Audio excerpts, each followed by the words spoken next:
Are you tired of the annoying process of converting videos or downloading videos from platforms like YouTube using online websites that lead to frustratingly long upload and processing times?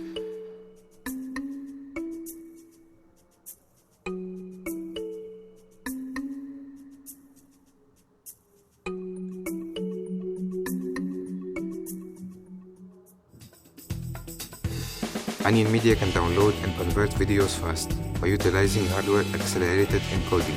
Plus, it has features like trimming, batch downloading, and adding whole playlists to choose and download videos from. It delivers all these features in one elegant and easy-to-use app. OnionMedia is available for Windows and Linux. It's completely free and open source, and you can download the Windows version through the Microsoft Store or using Winget. I'll leave the Winget command in the description alongside the link to the Linux version. With Media Downloader, you can download from many supported platforms, search videos using the built-in YouTube search bar, or add them directly with a URL. Shorten the file, add multiple videos and songs to the queue and download them at the same time. Save full playlists and pick which videos to download from that list.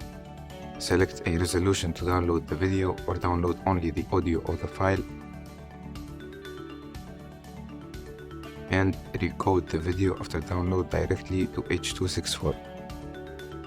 With Media Converter, you can recode to other video and audio codecs, quickly convert video files with hardware-accelerated encoding, change resolution, aspect ratio, bit rates, and frames per second, short the file and get only a part instead of the full content, and edit the tags from files, like the title, author, and album.